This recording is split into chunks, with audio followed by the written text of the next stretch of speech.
What's the importance in generating value of patient experience? We've been talking a lot about it lately here in Brazil, and I think it's fair that patient experience was added to the formula, to the value-based formula.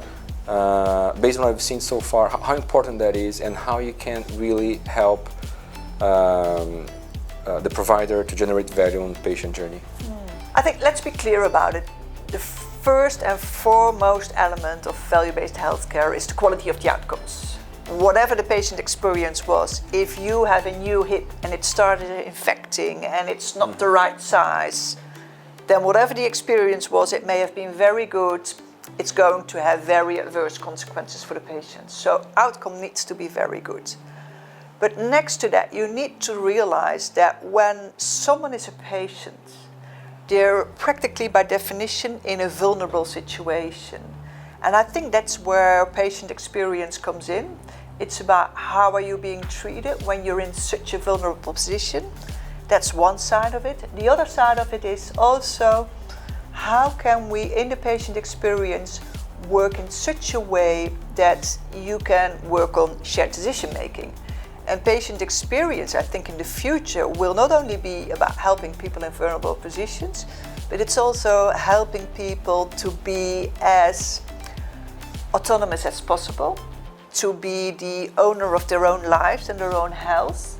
So take them on the journey to, let's go back to the hip replacement, have the discussion, is an operation really the best intervention here? Wouldn't physiotherapy and another program be better? We'll inform you and you can really decide, have a very strong voice in what you want, what you think is important, what do you still want from life. And it's also about doing that at a very early stage so that people can be mastering their own health and well-being a little bit better. But I think definitely in general, I think patient experience should be part of the whole journey.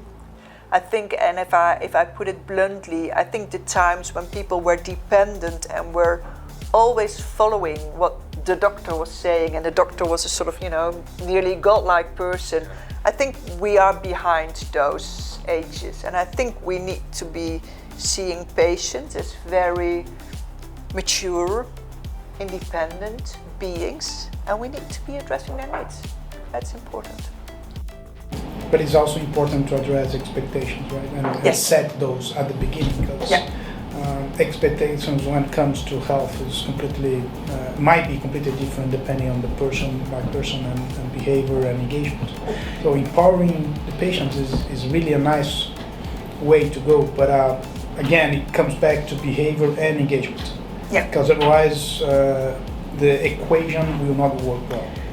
I think that's something that is inherent in value-based healthcare, but you need to have the discussion about that. Also telling patients what they can expect, what is realistic, what is not realistic, what the costs related to it will be, so that they know what they're doing. And sometimes tell them, well, this is something you have and you will have to live with it. We can try to make it as best as possible for you, but we can't treat it completely. And at the other end, I think also in terms of engagement and in terms of involvement, showing patients their own responsibility. If you're a patient with lung problems and you keep smoking 25 cigarettes a day, you should point out to that person that it's not going to get better if he keeps on doing that. So I think it's also important that it's getting back to the balance about accessibility, quality and cost. It's empowering people, but empowering, it's not only rights, it's also duties. And tell them very clearly that they have duties in keeping themselves healthy and their nears healthy. As Mark Britnell says, every country has something to teach and something to learn, right? And it leads me to a sentence that I like very much, and we talked about it already, which is, health systems might be different, but challenges are the same, globally speaking. So given that the problems are the same, why do you think entities or health systems or organizations, they fail when they are transforming. I'm not talking only about value-based healthcare here, I'm talking about care system redesign. I once had a boss, and he was the vice prime minister. He used to be the vice prime minister of the Netherlands, and he was our minister of finance during the banking crisis, and he had to solve the banking crisis. So mind you, he had a very difficult problem to solve. And he came over and worked for KPMG, and he came to work in healthcare.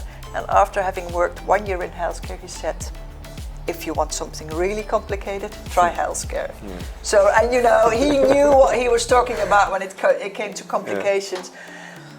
I think what makes, I mean, healthcare is great because people are so committed to what they're doing. And the commitment is its strength, but it's also the weakness, because people have been so adjusted to what they're doing and believe in it that making a change is very hard for them. And sometimes, so it's about commitment, which may be your changing power, but which may also be your major power, which hinders you from changing. Sometimes it's also about the incentives in the system. Like if you pay your doctors on fee for service, and then you say to these doctors, by the way, we're going to, you know, canalize care away from you and let GPs do things like that. I mean, don't be surprised that they're not going to applaud you, because they will feel that you're taking away part of their incomes, part of their positions. So that makes it difficult. What makes it difficult as well, and it's nice working in healthcare. Someone once said to me, the public seems to think that healthcare is like water. It runs out of the tap all day long. You turn it on and it's there. But that's not the case, of course. I mean, it's expensive. A day in a hospital costs a lot.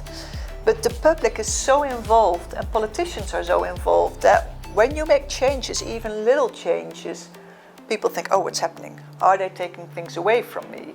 If you want to lead transformation in healthcare, you shouldn't be talking about if you're changing something, like if you're introducing primary care and preventing people from going to the hospital.